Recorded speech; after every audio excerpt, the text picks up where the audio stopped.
All right, let me know when you're ready. All right, so again, for the sake of the video, the San Francisco PHP Meetup Group.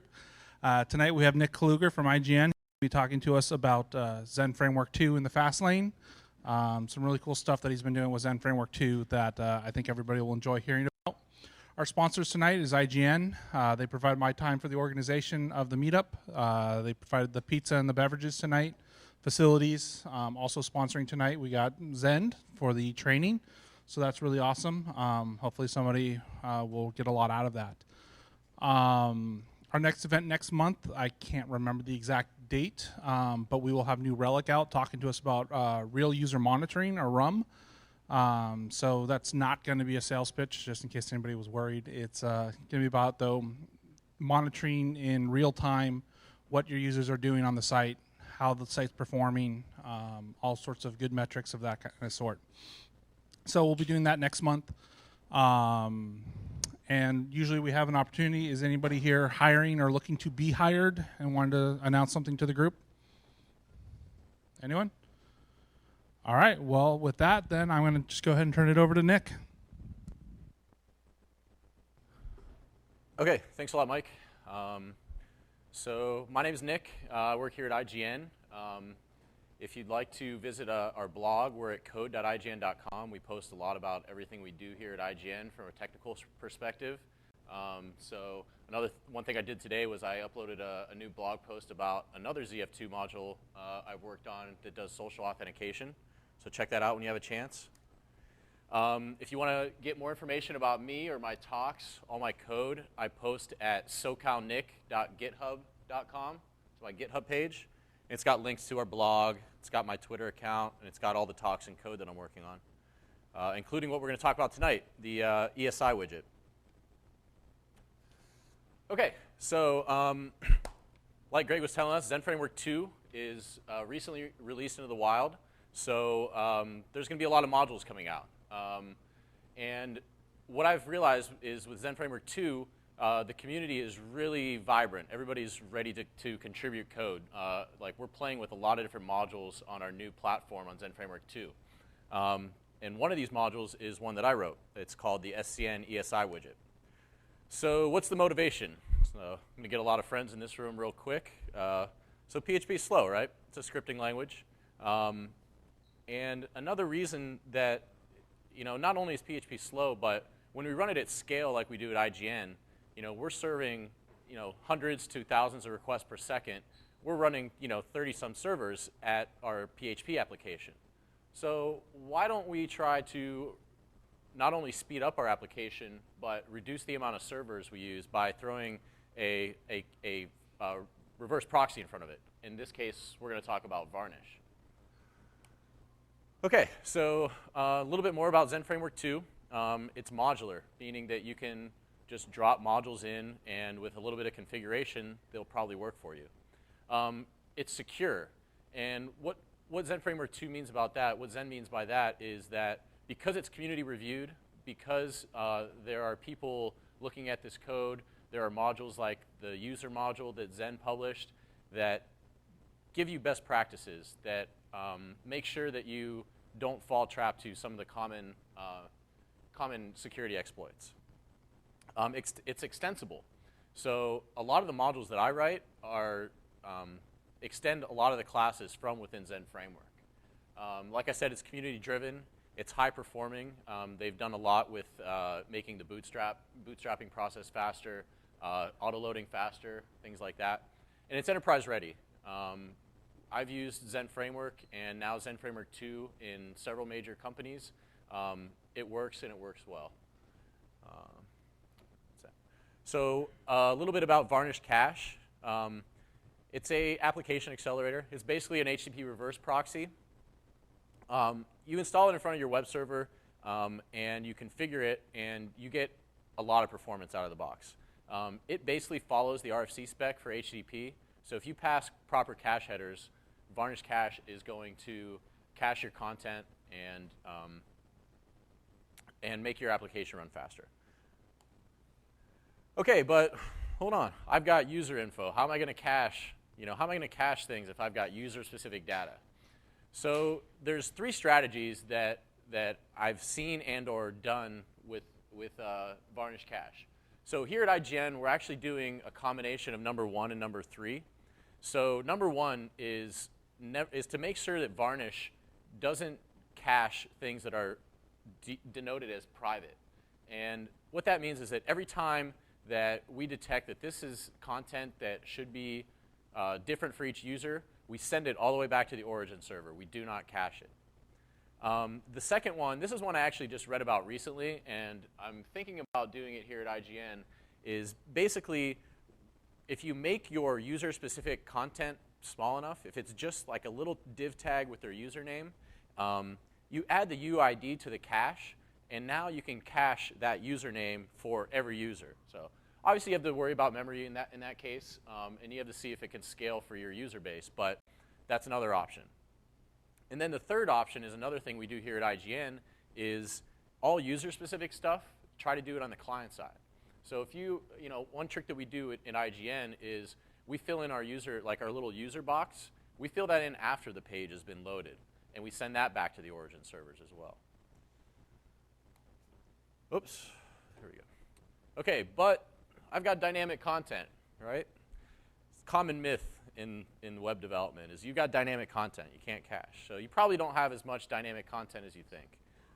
Your layout rarely ever changes. You've got your header that's going to be pretty much static all the time. Even if you want to get to the head of your HTML document, that's rarely going to change for your main application. The footer, everything like that.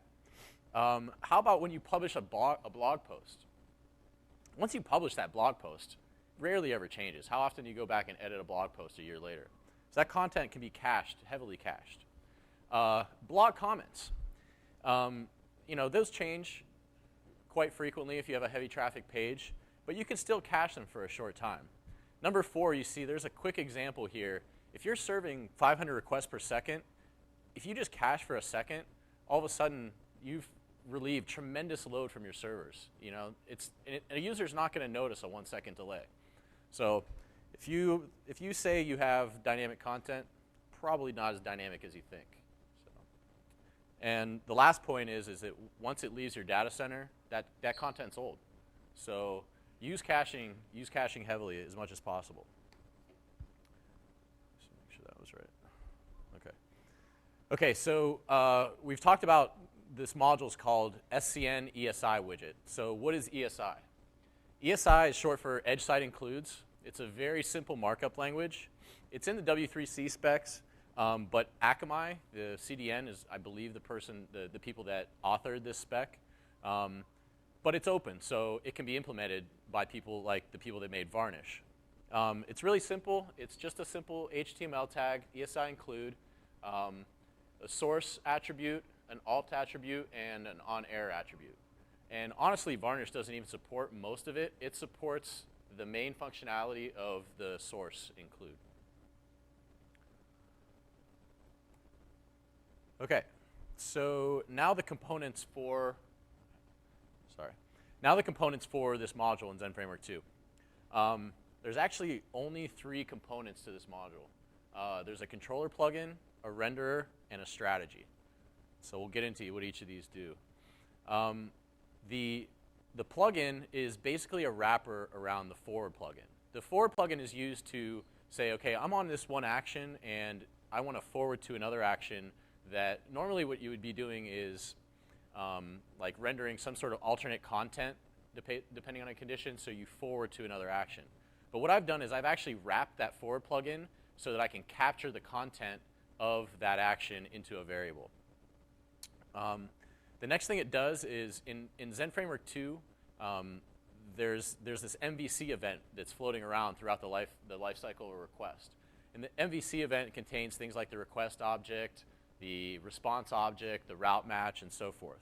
So during my little ESI widget, I want to protect the main MVC event from what's happening in the widget part. So I clone it, and it has its own request and response so that it can do its own thing. Another thing that's on top of the forward plugin that I've done is it uses application routes to forward to a proper controller action. So what that means is in the regular forward plugin, you're forwarding to a controller. But in the ESI case, remember we have that tag that needs the full URL to that action. So what I do is I actually give the ESI widget plugin access to the application router so it can make a route to, make a URL to your widget. And then the last thing it does is it injects the view model into the parent. It had some parameters so that when it's rendering, it knows what to do with it. But for the most part, it just takes the view model that's returned from the widget and puts it into the parent. OK, the next piece is the renderer. The renderer is only chosen when the client announces surrogate capability. So when you're Varnish or if you're Akamai, what you do is you set a header on the request and you say, hey, I've got surrogate capability. If the application can handle that, then it can do different things depending on that header. So in this module, what I've done is if Varnish or Akamai announces that capability, I choose this renderer instead of the normal renderer. It's really just a wrapper around the ZF2 PHP renderer. And like I said, it captures content and instead returns an ESI tag to the view. Pretty simple. And then the last piece is a strategy. This is what chooses the renderer when surrogate capability is announced. The last thing it does is at the very end of the lifecycle of the request, it says, oh, by the way, in the response, I did surrogate stuff, so you should probably handle ESI tags in this request. So if you don't announce that back to the proxy, then the proxy wouldn't replace the ESI tags. The ESI tags would go out to the browser. Does anybody have any questions so far? It's pretty straightforward. Cool. OK, so this is how you install it in your new ZF2 application. Do you have a question? Mm-hmm.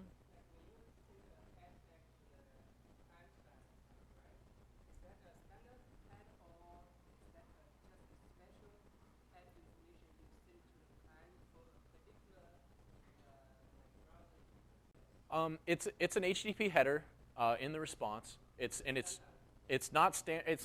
standard in that proxies like Varnish and Akamai understand it. I'm not sure if it's an official HTTP header, but yeah. So, but basically it's it'll be recognized by Varnish or like Akamai, stuff like that. So I'll show the response object when we get to the demo later. OK, so installation. So ZF2 is embracing this thing called Composer. Is anybody familiar with Composer? People using it so far? A little bit. If you're Ruby, you guys have Bundler, Node, NPM. Very similar concept. What it's doing is it's installing packages into your application instead of trying to use like globally installed packages or using different libraries like Pair or something like that. It actually can work with Pair, but for the most part, what you're trying to do is install packages locally so you can control versioning of that package. That's what I just said. Yeah. Getcomposer.org if you want to read more about it. It's a very fun project. I'm enjoying it. So in your Zend Framework application, you're going to have a composer.json. And what you're going to do is add this line right here to the Composer configuration. And then you run Composer. Is that on the next slide? Sorry. So then you run Composer install, and it'll download the new module into your vendor directory. The next thing you want to do is configure it in your Zend Framework 2 application. So every module that you want to run in Zend Framework 2, you add it to, it's in config application.config.ini, and you just add this one line here, scn ESI widget, and that says, hey, during Bootstrap, make sure you load this module for me. And then the Varnish configuration. So this is a very simplified Varnish configuration. All I've done here is say, OK, I'm going to run locally. So my origin, my backend, is my local host. And I happen to be running it on port 10088 instead of 80. I run Zend server locally. That's all that is. So the next thing, Varnish configuration is made up of these VCL hooks, and you can actually write code in any of the VCL hooks. The two most common that you're going to see are VCL receive and VCL fetch. And VCL receive is basically what's called before it decides whether or not to look it up in cache or if it decides to pass it back to the back end. One of the coolest things about Varnish is even though my VCL receive really only has one line besides the comments, it will actually run all the default VCL code after this line. So I've only written this one line here, but the default VCL, which when I'm configuring servers, I usually leave the default VCL commented so you know what it's doing. But yeah, it's a really cool feature. So basically, it'll run the default VCL code after that. So in the VCL receive, what I'm doing here is just setting that surrogate capability header to varnish equals ESI 1.0. So that's going to come in the request back to my Zend Framework 2 application. And then VCL fetch is on the way back out of the origin. So what it does is it says, oh, I see the surrogate control header. I'm going to unset that because I don't really want to send that out to the client. But then I'm going to do ESI, meaning varnish, do your ESI magic. So you need these two things. You need especially this one in order to process the ESI text. OK. So now we're going to look at how you use it in your Zend Framework 2 app. So this is a very simple action in a Zend Framework 2 app. It's called ESI action. What I do is I instantiate a view model. The reason I do that instead of like, there's a number of ways you can return from a Zend Framework 2 action, but the reason I create an actual instance of a view model is because the ESI widget plugin understands what to do with that, and it knows how to inject the resulting view model from the widget in there. So this line right here that says add to view model, can you see my pointer kind of? So add to view model, it takes 3 parameters. It takes that view model, and then you can either pass it a route, like an actual route, an actual request object, or you can just pass it a URI, and it will make that request object for you. So it's got 2 modes there. And then the last thing that you pass it is a string. And what this is this means that in my view model, it's going to capture to this recent tweets variable. And then to round out this, since we want to do caching, I'm going to modify the headers here. So all I'm doing right now is saying that I want this widget or this action to be cached for 60 seconds by setting a max age of 60. And then I return the view model. So my view model actually is going to have the sub view model inside it from the widget as well. So in my view script for this action, all I do is echo that recent tweets. So remember, recent tweets was this string up here. In my view script, all I do is echo that. So then I need to make the ESI part of it, the widget part of it. So once again here, I'm going to set some headers. Now this widget content changes a lot faster. So I'm going to change it every 10 seconds. I want it to only be cached for every 10 seconds, or only be cached for 10 seconds. Notice one thing here that, let me go back actually one slide, or 2 slides. Notice here that I did the ESI stuff before the cache header stuff. The reason is that when this ESI widget runs, it's actually going to set the max age to 10. So back in my parent action, I want to make sure that I set the max age to 60 for the parent part. The child part is going to be 10. This view model is not going to have any information. It's pretty dumb. But one thing you'll see is that I did set terminal to true. And what that means is that during rendering, this is going to be the highest level view model to be rendered. So it doesn't try to render the layout around this view model, the view script. So the view script for my ESI widget, once again, this is like very trivial code. All I've done here is I faked some tweets. They're not real tweets, but they're echoing the date and that's going to play into my demo here in a second. So me and Mike are tweeting here at SFPHP. What's that?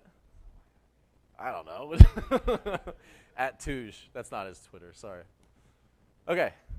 So does anybody have any questions about the code usage right there? Does that all make sense? Mm-hmm.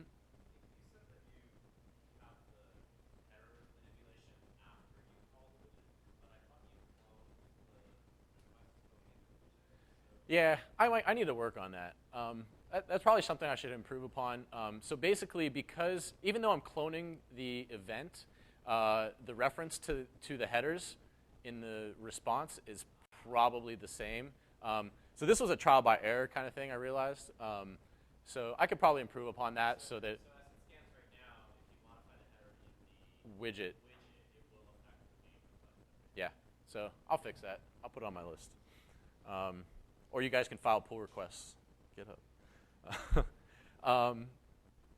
Yeah, that was a trial by error thing, so I caught that when I was doing the demo. Does anybody else have any questions about the code so far? Do you guys want me to show you really what it looks like in my IDE instead of just in the slides? Would that help? Yeah? So, yeah, basically we're at demo time, so I think I can get into some stuff here. Okay, so everybody see this okay? Is it big enough? Yeah. So this is a Zend skeleton application that it's my playland. I install like tons of modules in it. So you'll notice the vendor directory has my SoCal NIC and it has the SCI widget, the ESI widget in here. Like I said, the source code is pretty small. There's the plugin.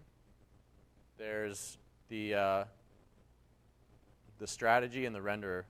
So those are the three main classes. The options is, just kind of there because I have a couple options that I want to pass. And then the configuration is also pretty simple here. All I've done is set up my controller plugin to be instantiated with a factory. I've got my view manager. My view manager. I had to register my strategy, and then let's see. Controller routes, application default, action. Oh, these are my couple options that I'm setting that basically tell it my default route are these routes. So then my application code that I was showing you is up in application. So my regular index action just returns a view model, nothing fancy. And then these are the two other actions that I was showing you, the ESI action and the recent tweets action. So the ESI action is the parent action. It calls off to the recent tweets action as its child. My view scripts are right here. So I believe the index is the standard Zend skeleton app. My ESI one basically does, okay, hey, I'm going to echo tweets, the recent tweets. And then recent tweets, like I showed you, is just my fake Twitter thing. I think that's about it. All right. Yeah, the link will be at the end. Yep. Okay. So this is a sorry. So this is kind of what a standard Zend Framework 2 skeleton app. Like if you install Zend Framework 2 skeleton app, you're going to get this page. I modified it a little bit here. So this is the index, but now what I've done here is I've set this route up to be the ESI index. So you can see it's the ESI page. I've got it echoing with ESI support, and I've got my recent tweets here. Now, I got to start up Varnish, one sec.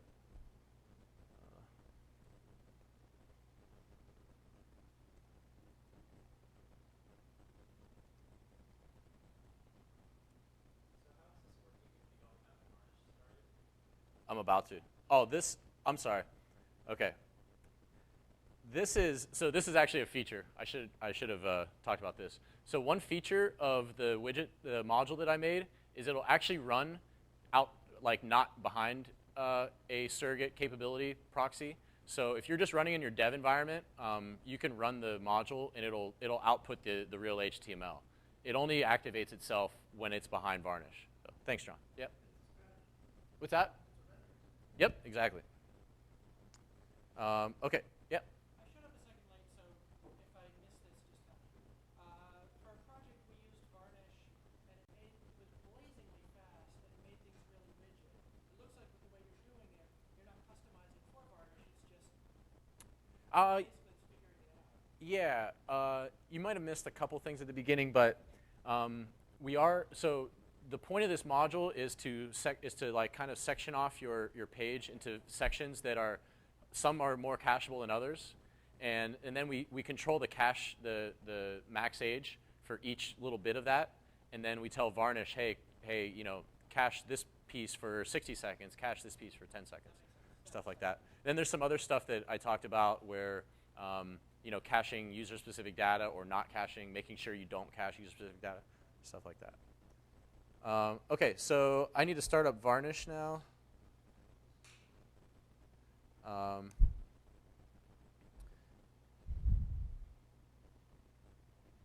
That's awesome. I think it's still working.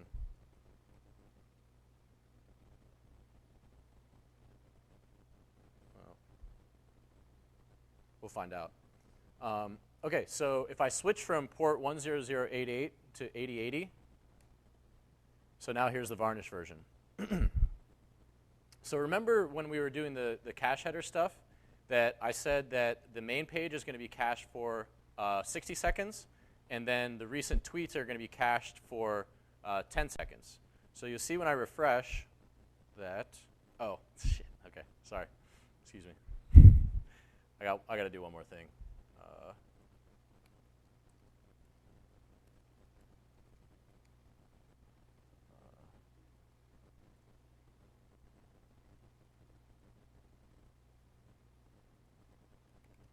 Gotta love live demos. So the Zend debugger actually sends cookies for every request, so I got to turn that off in order to get Varnish to work. That would have been a bad demo if it just didn't work. And I'm going to restart Varnish as well.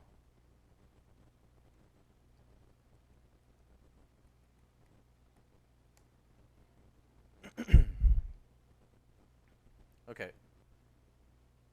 So I refreshed it, and still not working, huh? Shoot. Oh, it's stupid.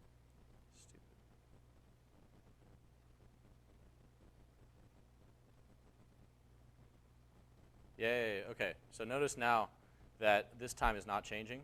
So basically what I'm getting is the response back from Varnish. You'll notice this one that in 10 seconds, it'll get updated. But this time it's still saying the same. So basically now I'm getting all the assistance from Varnish. It's returning my page very fast. So let's take a look at some of the HTTP headers here.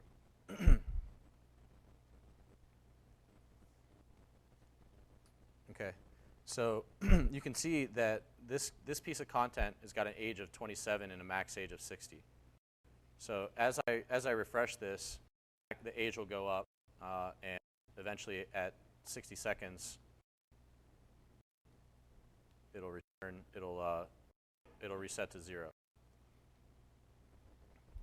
Also notice the response time is 1 millisecond whenever it's cached. So I don't care what you do in PHP, you're not getting 1 millisecond response time. So you'll notice that the response time will shrink.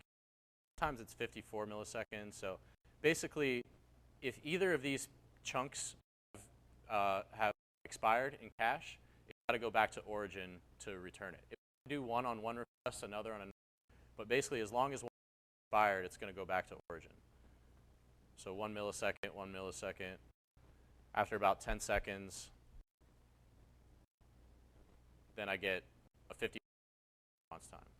But when you're serving hundreds or thousands of requests per second, you know, that one request that goes back to the back is you can deal with that. Now your origin servers aren't dealing with any traffic. The other thing is Varnish has stampeding herd protection. So even if you get slash dotted or something, Varnish will protect your backends against that and only send one request back. It won't flood your backends with a lot of requests. It'll send one back. It'll, I think will it serve stale content while, yeah. So you can actually configure it to send stale content while one of the requests is being fulfilled by your backend, and then the next request will use the fresher content. Okay, so the last thing we're going to do is we're going to run some A/B tests against this. A/B as in Apache Bench, not marketing A/B. Let's see.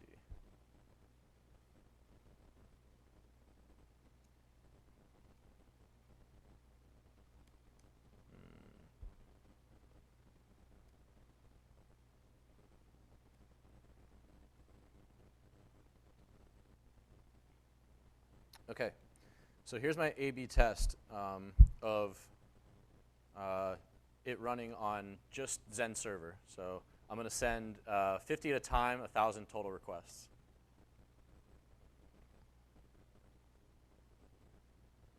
Somebody want to hum Jeopardy or? So this is my local machine. It's it's not very fast, obviously. So it's going to take a little bit, but I guess I could have thrown maybe less at it to prove my point.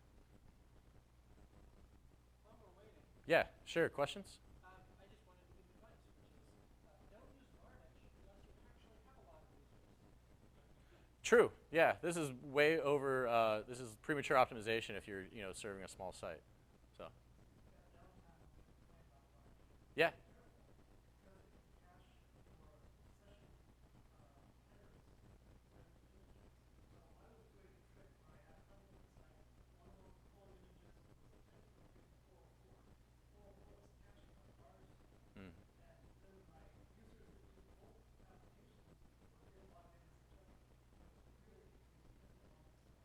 Yeah, we have in our Varnish config, we definitely check for 404, and I think we cache for like a second, but then we send it back again. So I'm just gonna stop this. I don't know what happened here. There we go. So I stopped it early. You can see we were getting about 0.62 requests per second. This doesn't seem, I don't know. I swear it was faster the other day. Yeah, let me try throwing less at it.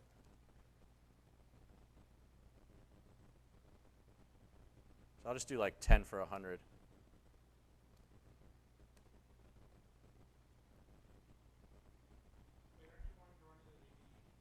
No, I'm trying to show you that this one's slow, and then we'll run it at 8080.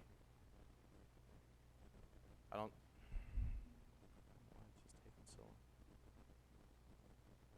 I can definitely get like 10 requests per second, I thought.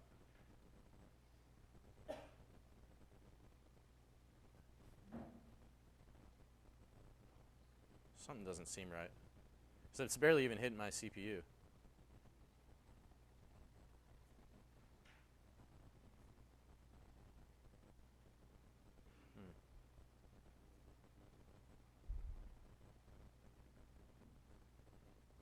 No, it's taking long.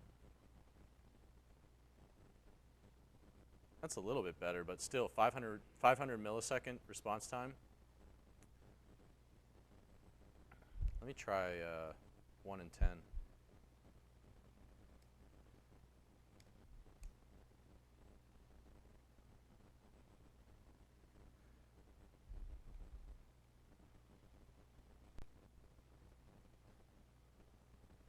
Yeah, because if I do that, I don't get 5-second response time.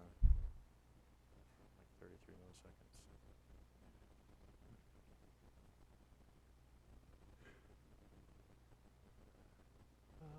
Local skeleton. I don't know. So, I don't know. Something seems weird about this. I definitely get faster results with Zend Framework 2 than 2-second response time. But let's throw it at 8080 and see what happens.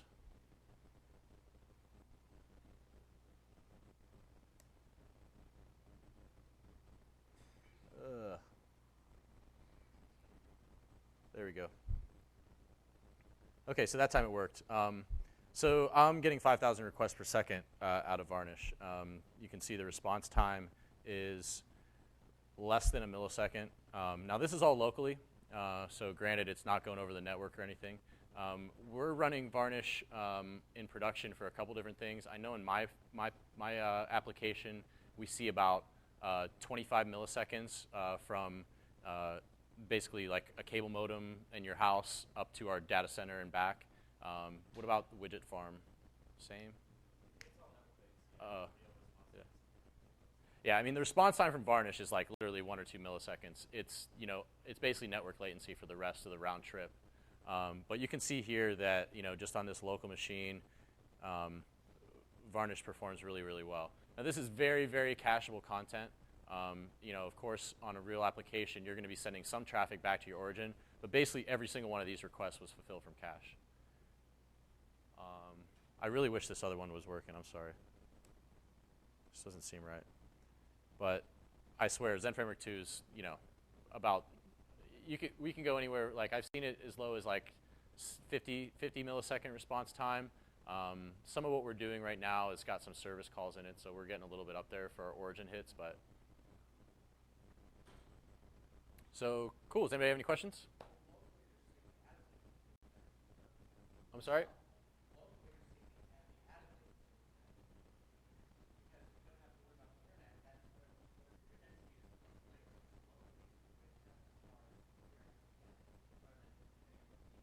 Oh yeah, absolutely. Except for, I mean, this isn't the same hardware that, you know, we run our web farms on. So yeah, that's pretty much all I have. Does anybody else have any questions? Yeah.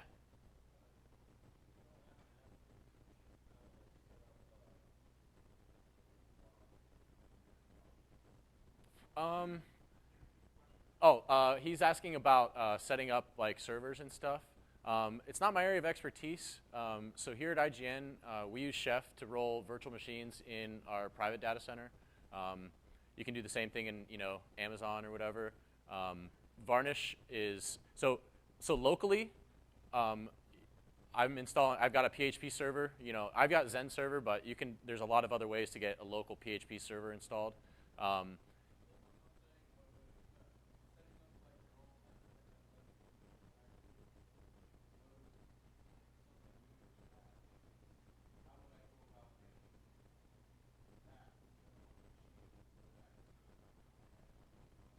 So I would recommend, if you're going to just play, obviously locally, so you got PHP, the only thing you need to add is Varnish, and you can install that using Homebrew.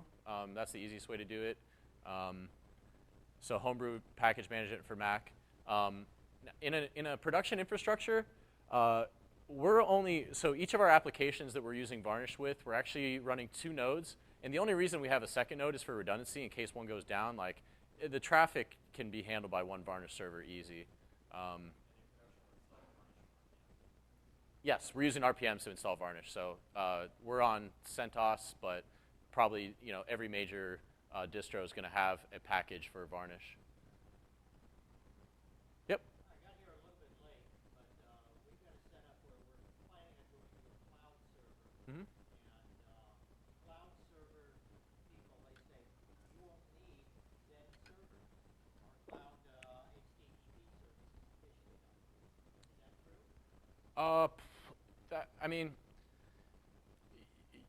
like, you're gonna find a lot of opinions on this. There's a guy from Zend here. He'll try to sell you Zend server, surely. If he can do it, That's fine. So we personally at IGN, we do not run Zend server. We run our own PHP. We run our own PHP build. So I think we're downloading from source. I don't know. I can't remember if we're downloading source or if we're doing RPMs right now. But you know, we're running a lot of machines. So I had a discussion with the guys from Zend last year. There's obviously a lot we could gain by using Zend server. You know, it's a cost to results ratio. If you've got people that know Linux and know PHP well enough and have other ways to debug things, then you can probably get away without it. Zend server is really nice for a small shop that doesn't have the resources, that just wants a good working LAMP stack. So I use Zend Server locally. You know, it's a great debugging tool.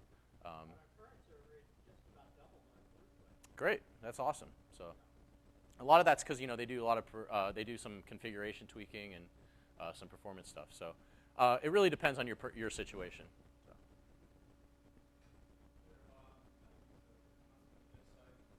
Okay. Yeah.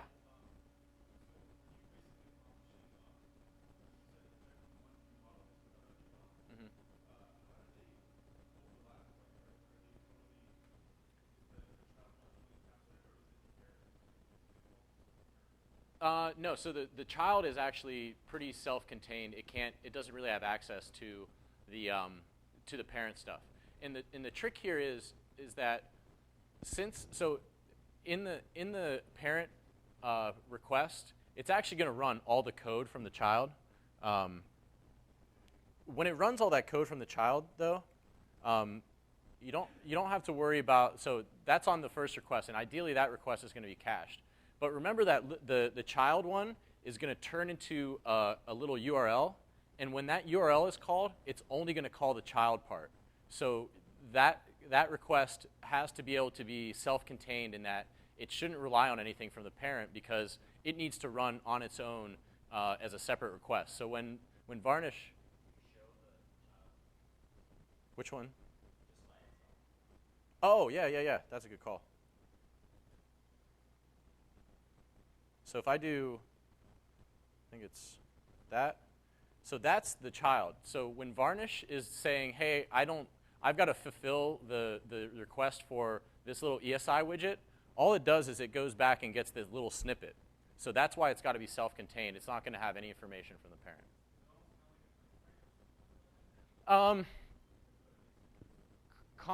I mean, kind of in concept. I mean, it's basically, so Varnish is reading your HTML, and it says, oh, here's an ESI tag. I need to go get that. And sometimes it can get it out of cache. So ideally, Varnish sees it in its cache and fulfills it out of cache like very quickly.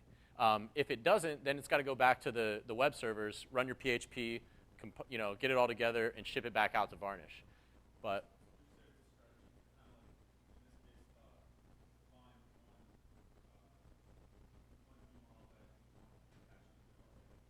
exactly. So different content on your page is going to have different cacheability. So user content is either going to have to be cached on a per user basis or not at all. Your comments, like your blog comments, you want them within 10 seconds of somebody posting a comment. You might want to refresh that. It's all depending on your use case. A blog post, the actual post, cache that for like 10 minutes. Like, who cares? Like, it's not going to change very often. And then if you really, really want to get fancy, you could have the writing portion of your your CMS. Say you've got like a back-end CMS that's like publishing blog posts. Anytime that changes, you could even send a signal to Varnish to purge stuff. So purging meaning like just expiring it immediately. So you can get really, really fancy with this stuff. Anything else? Yep. Yeah.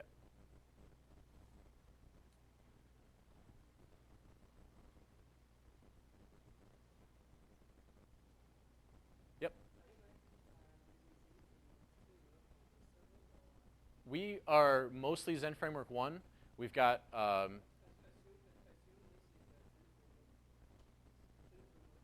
yeah. Yes. So we're slowly going. We have a myriad of server technologies that we like. So parts of IGN.com are served out of Zend Framework 1. There's probably a few pieces that are still served out of some legacy stuff, and then there's a few new, very, very new pieces that are served out of Zend Framework 2. Yeah. So we don't serve like our whole site off of one technology. We have the ability to use different ones, different technologies in the back end.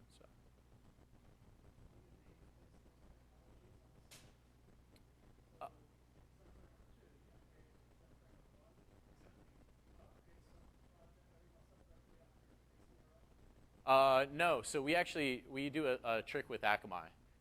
So basically we point different URLs at different server farms. So the Zend Framework 1 and 2 applications they're not even on the same servers. So they're completely separate farms. You have a lot of users. Yes, yeah. Yeah, we get some traffic. It's fun. Nothing's fun till it's at scale. That's what we like to say. Yeah. Here, we'll just do some searching.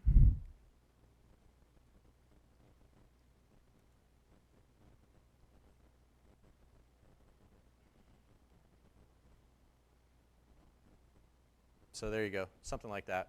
So the great thing about Varnish is it's open source, and there's so much out there in the way of configuration. So basically, this is setting the max age to 0, return deliver. I think we actually do something slightly different. We actually cache it for a second to avoid, there's no reason to, like 1 second's not that long. So exactly, to avoid stampeding her. So John's been obviously asking and answering a lot of questions. John works here as well, and John is the first person at IGN to deploy Varnish, and then I was like, that's cool. We're going to use it for ZF2 stuff. Yeah, it's a DSL. The DSL is not too bad. It's pretty self-explanatory. You can actually write. There's a way to get it to run C code because it actually will compile the VCL down to C code when you start up Varnish. But you can actually write C code in your VCL and it will run that C code. We haven't done that yet.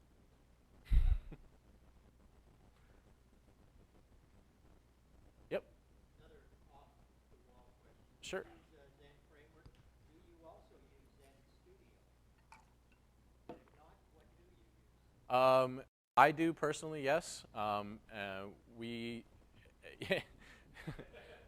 We've got a couple guys that use a couple guys and gals that use Zend Studio. We have a lot of PHP Storm. We have some VI ninjas. Yeah, we use it all.